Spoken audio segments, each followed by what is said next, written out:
mga mainit na balita ngayong tanghali. May-ari ng punerarya na pinagdalan sa labi ng dinukot at pinaslang na Korean businessman na si Jae-ik Joo nasa kustodiya na ng mga otoridad. Pilipinas nalaglag sa ika-101 pwesto sa mga bansang may pinakamababang antas ng korupsyon sa mundo ayon sa ulat ng Transparency International. Grupo ng mga malalaking negosyante sa bansa maglulunsad ng proyekto na tutulong sa 10 pinakamahihirap na lugar sa Pilipinas. Department of Energy pinayuhan ng publiko na magtipid sa paggamit ng kuryente dahil sa malampaya maintenance shutdown na magsisimula na bukas. Mahigit 80 naggagandahang kandidata ng Miss Universe 2016 nagpatalbugan sa pagrampas o ng evening gown, swimwear at national costume sa preliminary competition kagabi. At PNP responders tatangkaying mapantayan ang 8-2 win-loss record ng BOC Transformers at Judiciary Magis kontra sa Malacanang Kamaong ngayong linggo. Magandang tanghali, nirespondihan ng UNTV News and Rescue ang vehicular accident sa Cebu City kagabi. Narito ang report ni Marlon Abique. Galos sa iba't ibang bahagi ng katawan ang tinamo ng 21 anyos na driver ng motorsiklo matapos mabangga ang sinasakyan nito sa isang taxi sa Legazpi Street, corner MG Cuenco Avenue, Cebu City kagabi. Kinilala ang biktima na si Golbin Flores at residente ng Ibabaw, Mandawi City. Agad namang nilapatan ng Pangunang Lunas ng UNTV News and Rescue Team ang mga iniinda nitong sugat. Samantala, ang kaibigan naman nito na angkas sa motorsiklo ay tinulungan ng Cebu City Rescue Unit. Ayon sa ilang nakakita sa pangyayari, mabilis ang takbo ng motorsiklo nang maganap ang aksidente. Gayunpaman, iniimbestigahan pa rin ng mga otoridad ang pangyayari at kung sino ang dapat managot dito. Samantala, matapos mabigyan ng first aid ang dalawa ay tumanggi na ang mga ito na magpadala sa ospital. Marlon Abique, UNTV News and Rescue, Cebu City. Dumating na sa bansa ang may-ari ng punerarya na pinagdalan umano sa bangkay ng Korean businessman na si Jae-ik Joo at sinabing wala siyang kasalanan sa krimen. Mula sa Maynila, may report si Roderick Mendoza, live. Yes, Roderick? Lord, nasa kustudiya na nga ng NBI itong si Barangay Chairman na Gerardo Ding Santiago, ang may-ari ng Dream Funeral Services sa Caloocan City, kung saan sinasabing dinala ni SPO3 Ricky Santa Isabel ang bangkay ng Korean kidnap victim na si Jae-ik Joo. Ayon kay Justice Secretary Aguirre, malaki ang may tutulong ni Santiago sa pagbibigay linaw sa kaso. Bumalik sa bansa kanina si Santiago dumating sa bansa kanina si Santiago pasado alas 6 ng umaga galing sa Toronto, Canada. Ayon kay Secretary Vitaliano Aguirre, nagsimulang magpadala ng fillers ng kanyang pagbabalik dito sa bansa itong si Santiago noong nakaraang linggo sa pamamagitan ng mga emisaryo. At hiniling nito na siya ay bigyan ng seguridad sa kanyang pagdating sa bansa. Kaya't mula sa airport kanina ay agad itong dinala dito sa NBI at isinailalim na nga sa protective custody ng ahensya. Ayon kay Secretary Aguirre, kapalit nito ay ang pagbibigay ni Santiago ng kanyang salaysay at ang sa kondisyong sasabihin nito ang buong katotohanan sa pangyayari. At kanina nga sa pagharap nito sa media ay sinabi ni Santiago na wala siyang kasalanan doon sa pagdukot at pagkakapatay sa Korean kidnap victim na si Jae-ik Joo at kaya siya umuwi ng Pilipinas dahil alam niyang wala siyang kasalanan. Dalawang grupo umano ang nagbabanta sa kanyang buhay, ngunit tumanggi muna siyang magsalita dahil hindi pa niya nakakausap o tumanggi muna siyang i-detalye kung saan ang gagaling o sino itong mga grupong ito na nagbabanta sa kanyang buhay dahil hindi pa niya nakakausap ang kanyang abogado. Ayon nga kay Secretary Aguirre, malaki ang may tutulong nitong si Santiago sa pagbibigay linaw sa kaso ng pagdukot sa Korean businessman. Lord? Roderick Mendoza, nagulat mula sa Maynila, live. Nagrally sa labas ng Campo Crame ang mga militanteng grupo laban sa mga pulis Iskalawag na ginagamit ang anti-drug campaign ng pamahalaan upang makapangbiktima. Mula sa Camp Crame, may report si Lea Ilagan live. Yes, Lea. Magandang tanghali sa iyo, Flor. Kinundi na nga ng mga militanteng grupo ang ginagawa pang-aabuso ng ilang tauhan ng Philippine National Police kasabay ng kanilang kampanya laban sa iligal na droga. Ayon kay Bayan Secretary General Renato Reyes, ang Project Tukhang o War on Drugs ng PNP ang ginagawang fronta o front ng mga tiwaling pulis upang makapangikil, magnakaw at mangidnap tulad ng nangyari sa Korean businessman na si Ji Ik-ju. Kaya naman, ang hamon ng grupo kay PNP Chief Police Director General Ronald Bato de la Rosa at kay Pangulong Rodrigo Duterte, ipakulong at huwag itolerate ang mga tiwaling pulis. Sinabi pa nito na lalong lumalakas ang loob ng mga pulis na pumatay dahil naman sa ginagawang hayagang pag-uutos ng Pangulo na patayin ang mga sangkot sa ipinagbabawal na gamot. Samantala, muli namang nag-alay ng bulaklak at panalangin ang United Korean Community Association of the Philippines at AIDG sa lugar kung saan umano pinatay si G. Ayon kay United Korean Community Association of the Philippines Executive Vice President Charlie Shin, tiwala pa rin sila sa Philippine government sa kabila ng nangyari kay Ji Ik-ju at umaasa silang mabibigyan ito ng katarungan. Balik sa iyo, Flor. Maraming salamat sa iyo, Lea Ilagan, nagulat na live mula sa Camp Crame. Nagpahayag ng pagkamahala ang Korean community sa kanilang seguridad dito sa bansa, kaugnay ng sunod-sunod na pambibiktima ng ilang tiwaling pulis sa mga Korean national. Narito ang report ni Grace Casin. Takot at pag-aalala na ang nararamdaman ngayon ng mga Korean national na naninirahan sa bansa matapos ang napaulat na serye ng pambibiktima umano ng ilang tiwaling pulis sa kanilang mga kababayan. Ayon kay United Korean Community Association in the Philippines Vice President Charlie Shin, bagamat tiwala sila sa mga Pilipino, hindi pa rin maaalis ang pangamba para sa kanilang seguridad. We are so sad. At the same time, we are so worried about even our safety concern in the Philippines.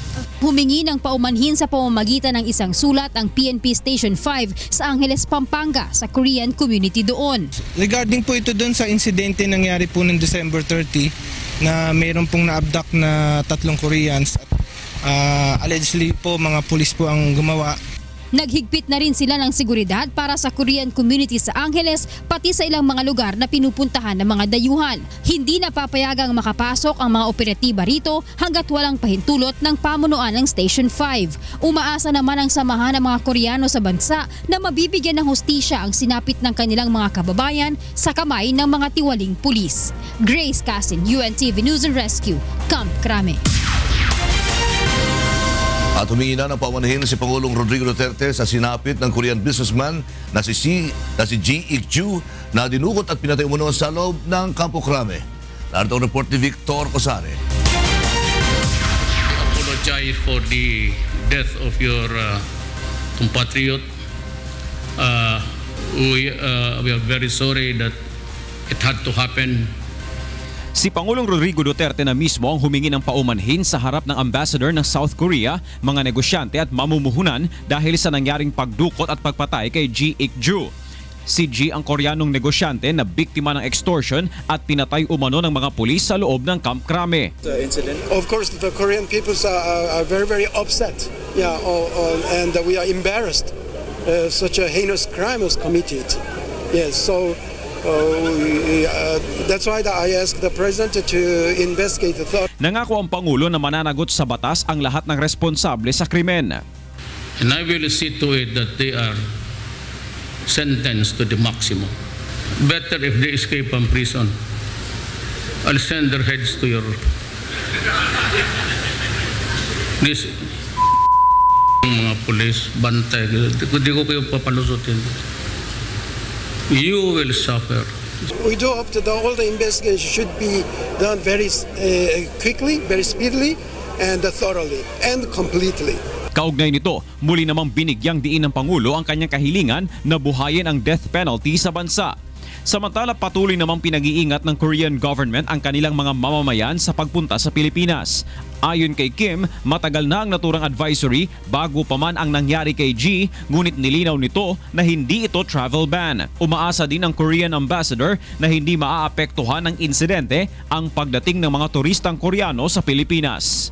Victor Cosare, UNTV News and Rescue, Maasim, Sarangani Province.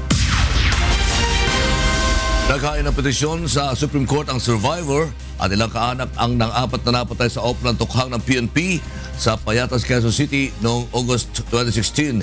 Ito ang kaunahon ng petisyon na inihain sa korte mula na ipatupad ang anti-drug campaign ng pamahalaan. May-report si Roderick Mendoza. Nagpasaklolo na sa Korte Suprema ang isang survivor at mga kaanak ng 4 na biktimang napatay sa Oplan tukhang sa Area B sa Payatas, Quezon City noong Agosto ng nakaraang taon. Naghain ng petisyon upang mabigyan ng writ of amparo si Efren Murillo na nakaligtas lamang matapos magkunwaring patay. Kasama niya ang mga kaanak ng 4 na biktima na brutal umanong pinatay ng mga pulis matapos mapagbintangang sangkot sa ilegal na droga.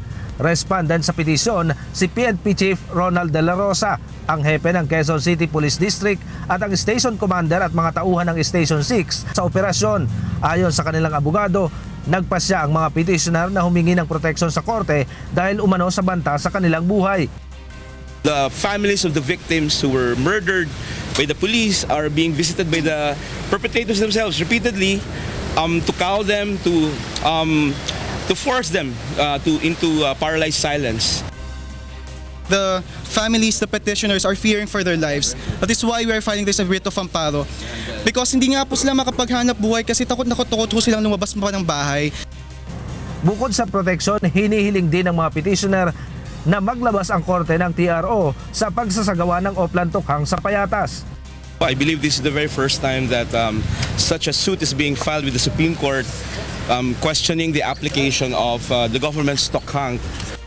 Pinag-aaralan na rin ng abogado ng mga biktima na maghain ng hiwalay na petisyon upang matigil ang Oplan tukhang sa buong bansa dahil umano sa pang-aabuso ng mga pulis. We understand the need for to fight the drug menace in our society, but we are also a civilized nation. We also have a constitution, we have laws, we have a system of laws, and we want that law to be followed. Inihahanda na rin ang mga kasong murder at frustrated murder laban sa mga pulis ng Station 6. Samantala, tiniyak naman ng Malacanang na hindi nila pipigilan ang anumang petisyon o protesta laban sa anti-drug war ng administrasyon. Roderick Mendoza, UNTV News and Rescue, Manila. Tutulungan ang grupo ng mga malalaking negosyante sa bansa ang 10 pinakamahihirap na lugar sa Pilipinas. At mula sa Malacanang, may report si Rosalie Coz live. Magandang tanghali sa iyo, Rosalie. Magandang tanghali, Waila. Nag-commit ang mga malalaking negosyante kay Pangulong Rodrigo Duterte, kabilang ng MVP Group, San Miguel, PAL, Bounty Fresh, W Group at PCCI, na tutulong sa pagtataas ng antas ng kabuhayan ng ating mga kababayan sa 10 pinakamahihirap na lugar sa Pilipinas. Ayon kay Presidential Advisor on Entrepreneurship Joey Concepcion, 4 na lugar sa Mindanao, 3 sa Visayas at 3 rin sa Luzon ang focus ng grupo na suportahan sa sektor ng pabahay, edukasyon, negosyo at industriya simula ngayong taon hanggang 2018. Direktang nakaugnay ang grupo na ito ng mga negosyante sa Office of the President, gayon din sa iba pang ahensya ng pamahalaan. Isa ang probinsya ng Sulu sa special focus ng naturang business community kung saan ipinangako ang paglalagay ng paliparan, pagpapalaganap o pagpapaganap ng telecom facilities, pagsasaayos ng planta ng kuryente at virgin coconut oil, paglalagay ng mga karagdagang pasilidad sa ospital at iba pa. Waila? Maraming salamat sa iyo, Rosalie Coz, live mula sa Malacanang. Iniulat ng Transparency International na bumagsak ang ranking ng Pilipinas sa mga bansang may pinakamababang kaso ng korupsyon sa buong mundo. Narito ang report ni Leslie Longbowen. Lumala ang katiwalian sa Pilipinas sa taong 2016 batay sa pinakahuling ulat ng Transparency International, isang international non-governmental organization na nakabase sa bansang Germany. Layo ng grupo na malabanan ang korupsyon sa mga pamahalaan. Sa 176 na bansa na may pinakamababang antas ng korupsyon, ang Pilipinas ay nasa pang 101 in rank ngayong taon. Bumaba ito ng 6 na ranggo mula sa ika-75 pwesto noong 2015. Sa pahayag ng Malacanang, masyado pang maaga para sabihing may epekto sa ulat na ito ng Corruption Perceptions Index ang mga pulisiya ni Pangulong Rodrigo Duterte.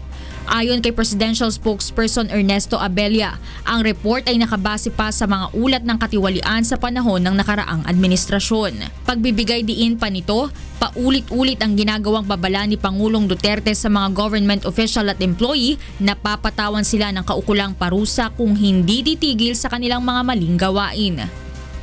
So I expect everybody to work.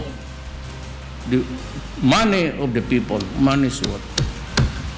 Walang pasyal-pasyal. And anybody of you, pag may nakita kayo taga-gobyerno, national, local, ng pamamasyal dyan sa hapon, text me. Ang akin is zero tolerance. Dismissal talaga. I will insist sa civil service. Sabihin ko sa civil service, tumulong kayo o tumabi kayo dyan. If you cannot impose the penalty that I want, it's zero tolerance, no second chance. Sa lahat. Pati yung basta sa gobyerno. Batay din sa Corruption Perception Index, Somalia ang may pinakamatinding korupsyon sa pamahalaan, samantalang Denmark at New Zealand naman ang mga bansang may pinakamahuhusay na tauhan ng pamahalaang hindi mapipintasan ang reputasyon at integridad. Leslie Longbowen, UNTV News and Rescue, Philippines. Susunod, Department of Energy, pinayuhan ng publiko na magtipid sa kuryente dahil sa malampayang maintenance shutdown simula bukas. Pagpapadala ng Filipino household service workers sa Kuwait, isinusulong na at natuloy ang pagbawal kasunod ng pagpitay sa OFW na si Jakatia Pawa. At pamahalaan at National Democratic Front may serye ng pagpupulong para talakayin ang mga nakapaloob sa inaprubahang Socio-Economic Reform Agreement matapos ang third round ng peace talks sa Rome.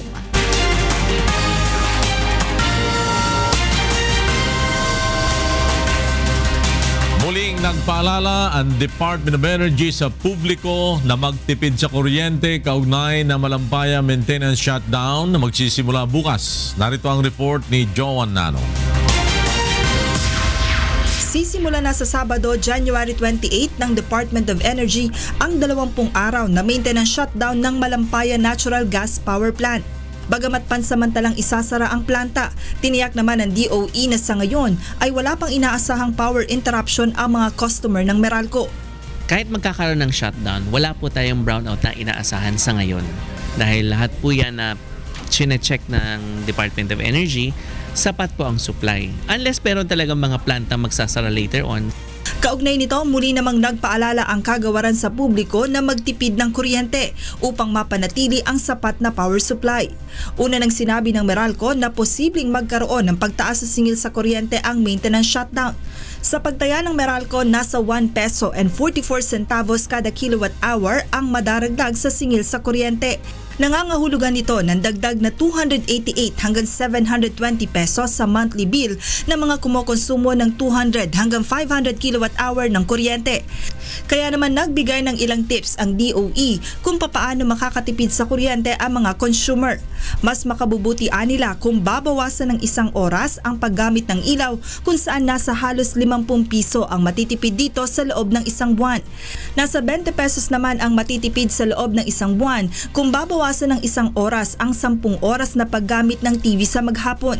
Para naman sa mga gumagamit ng aircon, payo ng DOE, bawasan ng 2 oras ang paggamit nito sa araw-araw upang makatipid ng mahigit sa 300 piso. Nasa 28 pesos and 40 centavos naman ang mababawas sa babayarang bill kung maiiwasan ng pagbubukas-sara ng refrigerator. Mas mainam din nila na gumamit ng laptop dahil mas mababa ang konsumo nito kumpara sa desktop computers. Subalit kung desktop ang ginagamit, mainam na bawasan ng 1 oras ang paggamit nito upang makatipid ng nasa 50 pesos. Sa ngayon ay patuloy na nakikipag-ugnayan ang DOE at Meralco sa Energy Regulatory Commission hinggil sa nakaambang pagtaas sa singil sa kuryente. Tatagal ang Malampaya maintenance shutdown hanggang sa February 16, 2017. John Nano, UNTV News and Rescue, Department of Energy. Itutuloy na mga transport group ang tigil pasada sa susunod na buwan upang tutulan ang napipintong jeepney phase-out sa kabila ng umiiral na no-strike policy ng Land Transportation Franchising and Regulatory Board o LTFRB. Mula sa Quezon City, may report si Mon Hoxon. Live. Yes, Mon. Magandang tanghali, Flor. Humihingi na ng paumanhin ang ilang mga transport group sa mga maapektuhang commuter sa mangyayaring tigil pasada sa darating na February 6. Sa kabila ng babala ng Land Transportation Franchising and Regulatory Board na no-strike policy ay itutuloy pa rin ng ilang transport group ang tigil pasada. Batay sa no-strike policy order ng LTFRB, tatanggalan ng prangkisa ang sino mang magsasagawa ng kilos protesta na tumututol sa lalabas ng kautusan. Ang napipintong phase-out ng mga lumang jeep ang tinututulan ng mga transport group. Ayon sa grupong Stop and Go Coalition, grupo ng mga jeepney driver, pagsikil sa freedom of speech ang nilabas na order ng LTFRB. Kaya sila nagdesisyon na ituloy ang tigil pasada ay sa dahilang hindi umano sila kinakausap ng LTFRB hinggil sa kanilang mga hinaing patungkol sa jeepney phase-out. Ayon sa grupo, mayroon silang mahigit 74,000 na mga miyembro sa buong Metro Manila. Hindi matiyak ng Stop and Go kung lahat ay makikiisa sa kanilang tigil pasada, subalit sinigurado nila na ito ay malaking bilang. Ayon naman sa LTFRB, nakikipag-ugnayan na sila sa ilang concerned agencies at maging sa mga pulis upang magsilbing quick response team sa gagawing tigil pasada. Yan ang latest balik sa iyo. Mon Hoxon, nagulat mula sa Quezon City. Pinakala ni Presidential Advisor on Entrepreneurship Joey Concepcion na unti-unting bawasan ang pondo para sa Pantawid Pamilyang Pilipino program upang magamit sa ibang programa ng pamahalaan. Naritong report ni Mirasol Abogadir. Hindi tutol ang Presidential Advisor on Entrepreneurship na si Joey Concepcion sa pagpapatupad ng cash grant ng pamahalaan para sa mahihirap na pamilya sa bansa. Pero naniniwala siyang hindi pwedeng habang buhay na manggagaling sa pamahalaan ang ipangtutustos sa pangunahing pangangailangan ng mga ito. If the government has still money to keep that and still fund massively the initiatives on government interventions in helping micro and small, then fine. But if I have this much resource and I have to make a choice, I will help those that are hanging on to life. But gradually, you have to shift that slowly to something that becomes really recurring. It cannot be forever. Dahil dito, ipinanukala niya sa kaniyang mga kasama sa gabinete na unti-unting bawasan ang pondong inilalaan ng pamahalaan sa Pantawid Pamilyang Pilipino Program of 4Ps sa susunod na 10 taon. Ito ay upang magamit ito sa iba pang proyekto para sa pagpapalakas ng ibang mga sektor gaya ng agrikultura at pagnenegosyo. So, I think and I encourage the government to really move towards this direction. I mean, not cutting off the conditional cash transfer overnight, but doing it over a period of 10 years and shifting that fund towards still the poor entrepreneurs, the micro entrepreneurs and small entrepreneurs who don't mind paying an interest, but their challenge is really on collateral. Samantala, nagkasundo naman ang ilang malalaking negosyante na suportahan nila ang programa ng pamahalaan upang maisulong ang pagtataas ng antas ng kabuhayan sa mga mahihirap na lugar sa bansa tulad ng Sulu Province. Kabilang narito ang paglalagay ng paliparan sa probinsya, pagre-revive ng virgin coconut oil plant at power plant at iba pa. So this was our commitment to the President during that dinner, that beyond our business of growing and hiring people, we will do this effort to help our President fulfill his promise of change and uplift the lives of the poorest of the poor. Of course, we can't focus on the entire Philippines. There's just poverty everywhere. So we have to focus on the areas that have what we call extreme poverty. And that was our commitment. Mirasol Abogadil, UNTV News and Rescue, Philippines. Samantala, Samantala, isinusulong sa lower house ang panukalang tuluyang pagbabawal na magpadala ang Pilipinas ng household services workers sa Kuwait. Kaugnay ito ng ginawang pagbitay sa OFW na si Jakatia Pawa dahil sa pagpatay umano sa anak ng kanyang amo sa Kuwait. Narito report ni Nel Mariboho. Nagpahayag ng pagkadismaya ang ilang mambabatas sa nangyaring pagbitay sa overseas Filipino worker na si Jakatia Pawa sa Kuwait. Ayon kay ACO-FW Party List Representative Anisito Bertist, matagal na nilang isinusulong na babusisi ang pulisiya ng pamahalaan sa pagpapadala ng household service workers sa Kuwait. Lalo't marami na ang napapaulat na kaso ng pang-aabuso at pangmamaltrato sa mga OFW, lalo na sa mga kababaihan. Isang resolusyon rin sa mababang kapulungan ng Kongreso ang isinumite ng mambabatas upang imbestigahan ang mga kasong ito kasabay ng pagpapatupad ng moratorium o total ban sa pagpapadala ng household workers sa Kuwait. Dapat matagal na to eh. Bakit hindi rin-report to ng Polo? Kung ilan libo ang nasa shelter ngayon na hindi umuuwi.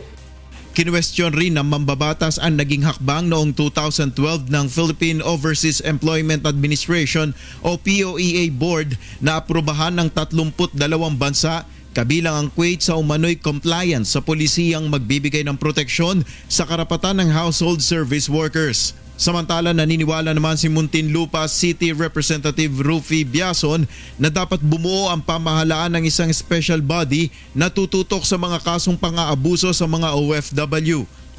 Why don't we create at this point a special task force to focus on all of these pending cases of our OFWs in other countries? Aabot sa 250,000 ang OFWs na nasa Kuwait, 158,000 dito ay namamasukan bilang household service worker. Samantala, tiniyak naman ni Labor Secretary Silvestre Bello III na bibigyan nila ng ayuda ang mga naulilang anak ng binitay na OFW na si Pawa. We will give them immediate financial assistance of 100,000 each, and then we will give them a scholarship so that they can pursue their studies for free.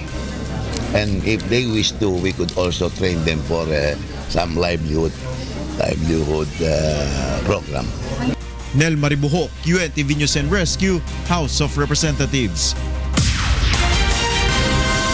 Pagsasagawa ng serye ng pulo ang Reciprocal Working Committee ng Pamahalaan ang National Democratic Front of the Philippines o NDFP dito sa bansa upang talakayin ang mga napaloob sa Comprehensive Agreement on Social and Economic Reforms. Narito ang report ni June Soriao. Sa pagkatapos ng ikatlong round ng peace negotiations sa pagitan ng pamahalaan at National Democratic Front of the Philippines, nilagdaan na ang ground rules para sa Comprehensive Agreement on Socio-Economic Reforms. Ayon kay GPH Chief Negotiator and Labor Secretary Silvestre Bello III, ang KASER ang sinasabing puso at diwa ng peace process. Dito pag-uusapan ang mga issue na tutugon sa mga sanhi ng kaguluhan sa bansa. Sa mga tuwid, aalamin natin yung mga dahilan kung bakit tayo nag-away-away. Kagaya halimbawa, pag-uusapan natin yung kahirapan ng taong bayan. One of the reasons ba nag-away tayo, merong internal armed conflict ay dahil sobrang kahirapan ng taong bayan. Pangalawa ay yung sobrang kurakot sa gobyerno. At saka ang pangatlo ay yung pagkawala ng hustisya. Bago ang ika-4 na round ng peace talks ay magsasagawa naman ng mga pulong ang Reciprocal Working Committee on Social and Economic Reform na magkabilang panig sa Metro Manila o sa Davao. Dito ay hihimay-himay na magkabilang komite ang mga nakapaloob sa KASER upang mapabilis ang diskusyon at mapadali ang konsensus. Pag-uusapan dyan yung mga agrarian genuine land reform, pag-uusapan dyan ng social justice, pag-uusapan dyan ng independent foreign policy, at pag-uusapan din dyan yung mga national industrialization. Umaasa ang pamahalaan na malalagdaan na ang KASER sa 4th round ng peace talks sa unang linggo ng Abril. Una nang nilagdaan ang supplemental guidelines para sa full operation ng Joint Monitoring Committee sa ilalim ng Comprehensive Agreement on Respect for Human Rights and International Humanitarian Law o CARIL. Maliban sa dalawang kasunduan, may dalawa pang substantive agenda ang natitira na posibleng matalakay sa susunod na peace negotiation. At maaaring pagdating natin sa 4th round ay baka doon na rin pagkakaroon ng ground rules on the discussion of the political and constitutional reforms, and even yung issue on end of hostilities and disposition of forces. Yun Suriao, UNTV News and Rescue, Philippines. Walang nakikitang dahilan ng pamahalaan upang hindi pagbigyan ng United States of America ang balak nitong paghiling na alisin na sa listahan ng mga international terrorists si Communist Party of the Philippines founder Jose Maria Sison. Narito ang report ni Rosalie Cos. Kumpiyansa ang pamahalaan na pagbibigyan ng Amerika ang hiling na tanggalin na sa foreign terrorist list ng US State Department si Communist Party of the Philippines founding chairman Jose Maria Sison. Ayon kay Presidential Spokesperson Ernesto Abella, walang dahilan upang hindi ito pagbigyan ng Amerika. As for the delisting of Chairman Jose Maria Sison is aligned with the President's wish to hold peace talks with the leadership of the Communist Party of the Philippines. The government maintains its position that there's no reason for the U.S. to deny this request, bearing in mind that Mr. Sison is part of the negotiating panel. Kabilang ang delisting ni Sison sa terrorist list sa mga rekomendasyong pinagkasunduan ng Government at National Democratic Front Peace Panel sa third rounds ng peace talks sa Rome, Italy. Ang naturang hakbang ay bahagi ng pagnanais ng pamahalaan na makauwi si Sison ng Pilipinas para sa pagpapatuloy ng usapang pangkapayapaan nang hindi ito nangangamba na maaresto. Samantala, ipinauubaya na ng pamahalaan sa pamunuan ng CPP, NPA, NDF ang pagkausap at paghikayat sa kanilang mga miyembro na suportahan ng peace talks. Ito ay matapos mapaulat na ilan sa kanila ang hindi sang-ayon na matuloy ang usapang pangkapayapaan. Naintindihan natin yung mga nangyayaring ganon. However, we understand also that their organization is also in conversation with their own people. So let us leave it to them to be able to settle matters among themselves. Positibo naman ang pamahalaan na mananaig ang layunin ng government at NDF peace panels na ituloy ang peace talks para sa pangmatagalan at permanenteng kapayapaan. Rosalie Cos, UNTV News and Rescue, Malacanang. Kaya naman alamin natin ang mga balita mula sa iba't ibang panig ng Pilipinas. Ihatid ng ating kasang bahay na si Deb Riveral, live mula po sa Cebu City. Paano to, Deb? Yes, daghang salamat la kay ug maayong udto sa atong mga kasangbahay. Ania na mga balita gikan sa nagkalain-lain dapit sa atong nasod. Ibalhin na sa Mega Drug Rehabilitation Facility sunod buwan ang libuan ka mga drug dependent sa Nueva Ecija nga mitahan sa Oplan Double Barrel Alpha sa PNP. Si Danny Munar sa maong report. Simula sa susunod na buwan ay ito-turn over na ng Police Provincial Office ang libu-libong drug dependent na sumuko sa Oplan Tukhang ng PNP sa Nueva Ecija. Ayon kay Provincial Police Director Antonio Yara, ililipat sa rehabilitation facility ang mga drug reformists na sumuko simula noong July 2016 hanggang sa kasalukuyan. In all, we have 28,000 at least drug personalities in the province undergoing reformation program. Ayon kay Director Yara, tanging mga chronic o malulubhang kaso ng drug dependent ang maaring ipasok sa Mega Drug Rehabilitation habang ang iba ay dadalhin sa reformation program sa bahay pagbabago ng local government units. Habang nasa rehabilitation center, tuturuan sila ng livelihood training upang tulungan silang makapagbagong buhay. I-refer natin sila sa mga concerned agencies para mag-avail sila ng mga services na binibigay ng ating gobyerno and then we will invite the private sector to help them find a job. No? Tiniyak rin ni Director Yara na tuloy pa rin ang pagsasagawa nila ng Oplan Tukhang, partikular sa mga opisina at sa universidad upang mahuli ang mga gumagamit ng illegal na droga. Danny Munar, UNTV News and Rescue, Nueva Ecija. Nakuhaan og illegal drug incident sa probinsya sa Abra human ang gihimong anti-drug operation sa mga otoridad. Si Toto Fabros sa mga detalye. Naideklaran kas drug-free ti entero nga probinsya ti Abra. Sigun ti Abra Police Provincial Office pimasa tinaidatag nga parameters ti Dangerous Drug Board ken nakisayanin dagiti barangay nga apektado ti illegal nga droga. Which was further confirmed by the 27 municipal anti-drug abuse councils declaring that their respective barangays and municipalities of the province of Abra are cleared of illegal drugs.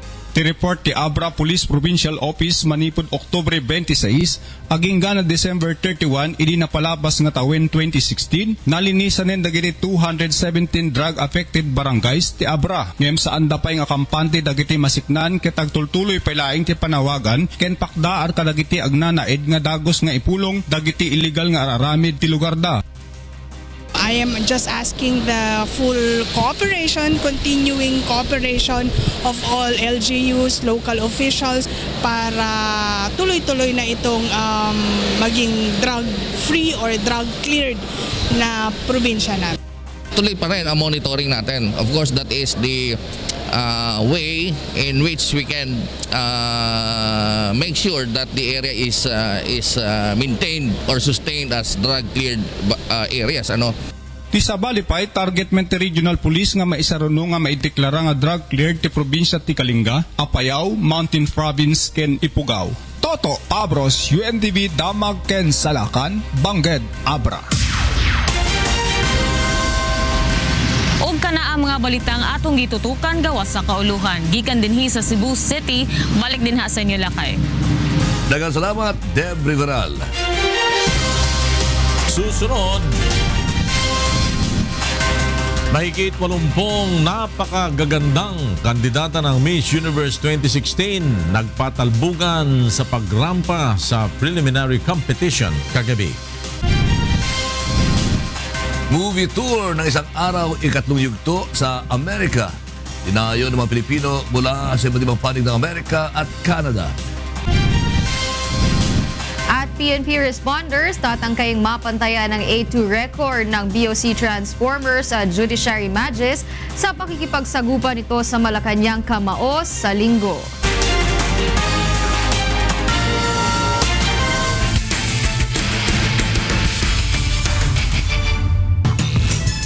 Tatangkayin na makaagapay ng PNP responders sa record ng BOC Transformers at Judiciary Magis sa pakikipagsagupan nito sa Malacanang Kamao ngayong linggo. Narito ang report ni Bernard Dades. Turnaround Tolentino celebrating. Hawak na ng 3-time runner-up PNP responders ang isa sa ticket para sa quarterfinals ng UNTV Cup Season 5. Nasa ikatlong pwesto ngayon ang PNP na may 7-2 win-loss record. Sunod lamang sa BOC at Judiciary na may kapwa 8 panalo at 2 talo. Waiting na sa semifinals ang BOC at Judiciary na may twice-to-beat advantage. Target ng PNP na mapantayan ang record ng BOC sa kanilang nalalapit na sagupaan ng Malacanang Kamao alas 5 ng hapon sa Pasig City Sports Center.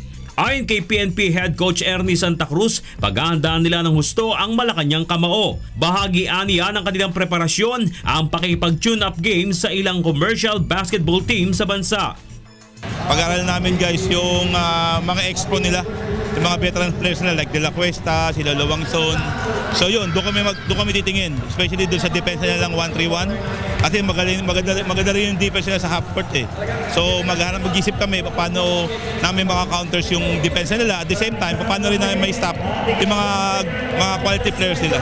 Manalo o matalo, kapwa pasok na sa quarterfinals ang PNP at Malacanang na may twice-to-beat advantage. Ang Malacanang ay may 6-3 win-loss record. Matapos ang sagupaan ng responders at Kamao team, magsisimula na sa February 5 ang quarterfinals, kung saan makakaharap ng Malacanang at PNP ang defending champion AFP Cavaliers at ang magwawagi sa NHA Builders at BFE Firefighters. Bernard Dadis para sa UNTV Cup Season 5. Alamin naman natin ang mga balita sa labas ng bansa mula kay William Tio. Good afternoon, William. Good afternoon, Wyla, and to all our kasangbahay. Here are the top stories from around the globe. The National Fire Brigade reports on Thursday that rescuers have pulled the last of 29 bodies from the wreckage of a hotel in central Italy a week after it was razed by an avalanche. With the discovery of the bodies of a one-man and a woman, everyone known to have been at the hotel Rigopiano when it was flattened has now been accounted for. 11 people survived the disaster, which struck in the wake of heavy snowstorms and several powerful earthquakes on January 18. Prime Minister Paolo Gentiloni has promised to launch an emergency decree and add to reconstruction funds set aside after earthquakes tore through the heart of Italy last year. Meanwhile, dramatic television images showed the moment a colonial-era hotel collapsed into the swollen waters of Sicra River in Peru. Civil defense authorities said it started raining on Wednesday afternoon and did not stop for 10 straight hours. The foundations of the 3-story tourist hotel La Hacienda, which is built on the river's edge, eroded due to the rising waters and collapsed. No injuries were reported because all of the guests had been evacuated before it collapsed. And in other news, British Prime Minister Theresa May has arrived at Joint Base Andrews ahead of White House meetings with U.S. President Donald Trump on Friday. May is in the United States for what will be Trump's first meeting with a foreign leader since he took office last week. Speaking at the annual Republicans' policy retreat earlier on Thursday in Philadelphia, May signaled a shift in foreign policy, bringing her position more in line with that of Trump. May is expected to focus on trade topics with President Trump. And those are the stories making headlines around the globe. Back to you, Wyla. Thank you and happy weekend to you, William Theo.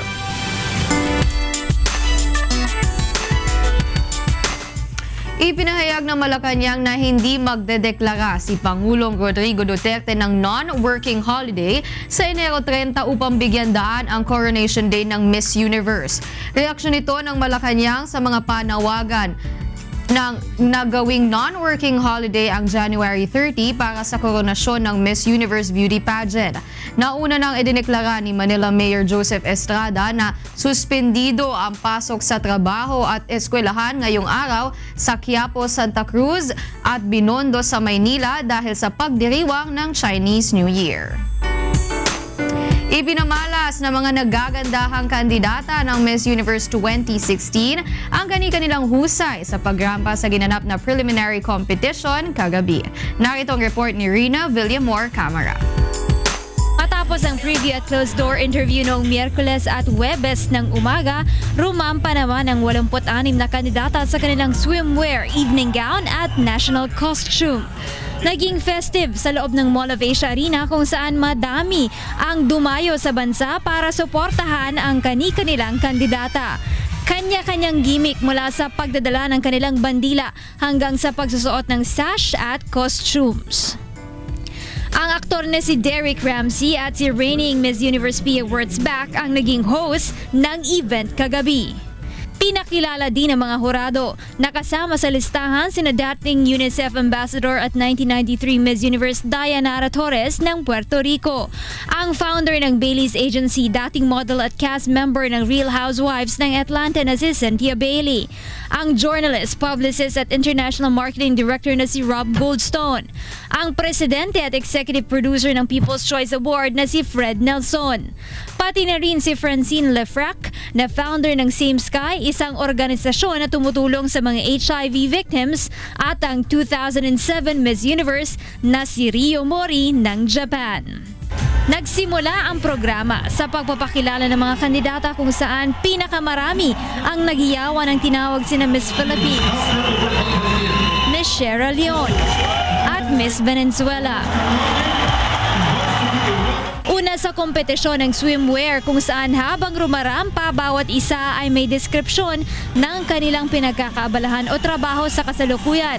Katulad ng tinawag si Miss Philippines, Maxine Medina, at sinabi na siya ay isang interior designer. Sinundan naman ito ng evening gown competition kung saan makikislap na kasuotan ang mga nirampa ng mga kandidata.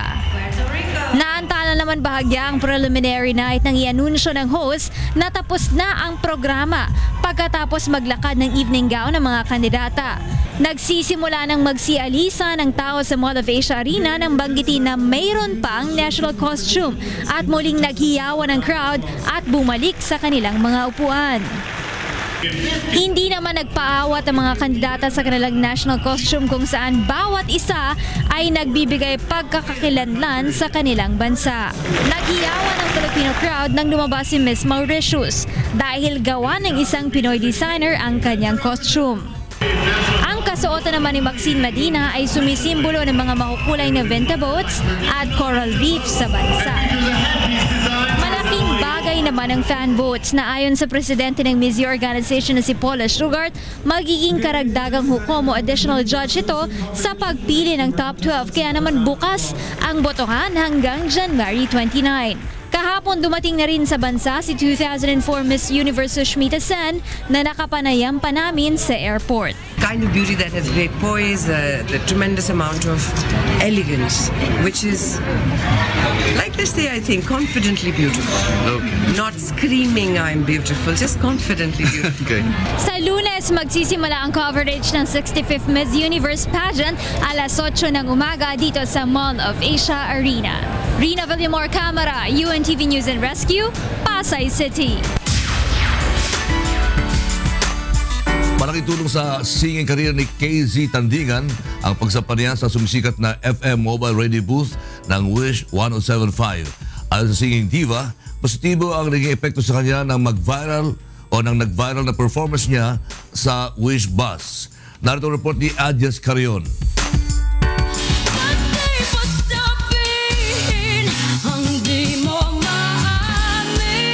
Isa ang sikat na OPM diva na si KZ Tandingan sa mga umawit na sa loob ng pinag-uusapan na ngayon sa buong mundo na Wish 107.5 Bus, ang kauna-unahang mobile radio booth sa Pilipinas. Naging viral sa social media ang mga exclusive performance ni KZ na in-upload sa Wish FM official YouTube channel na umabot na sa 8 million views. Aminado ang naturang singer na naging positibo ang epekto nito sa kanyang singing career. I really hope na makasampa ako ulit kasi ang laking impact nun sa akin nung sumampa ako sa bus na yon. Yung kumbaga nung sumakay ako sa bus na yon, hindi ko in-expect na ganun yung magiging effect nung Wish performance na yon. Tsaka super saya. Sobrang napahanga rin si KZ sa kalidad ng audio ng naturang Wish Bus na nagbibigay sa kanilang mga singer ng interes na kumantang muli. Yung quality kaya ng music na ginagawa namin, makukuha dun sa loob ng bus. Kasi yung quality ng music in a recording studio, nakukuha namin dun sa bus. Proud din si KZ na isa siya sa mga naunang singer na naging panauhin sa bus dahil nakikita niya na ngayon ang mga OPM icon na sumasampa na rin at napapansin na ang mga Filipino talent sa online world. Nakaka-proud na kahit yung mga reactors na foreign reactors, parang kumbaga pag narinig nila yung Wish Bus, iba na yung effect. Wish Bus from the Philippines, kumbaga isa pinakasikat na bus sa buong mundo, yung Wish Bus. Sa kasalukuyan ay nagsisimula ng mapansin sa social media ang YouTube video ng kanilang production number ni Zia Quizon at Sasa Dagdag sa katatapos lamang na Second Wish Music Awards na mayroon ng mahigit 81,000 views makalipas ang 4 na araw mula nang mai-upload ito sa internet. Umaasa rin si KZ na sa ikatlong taon ng Wish Music Awards ay mapapasama na rin ang kanyang performance sa Exclusive Elite Circle ng nangungunang FM YouTube channel sa Pilipinas, ang Wish 107.5. Adjes Carion, UNTV News and Rescue, Pasay City. Inayo ng mga Pilipino mula sa iba't ibang panig ng Amerika at Canada ang international film showing ng isang araw ng ikatlong yugto sa Los Angeles at New York. Narito ang report ni Sunny Cos.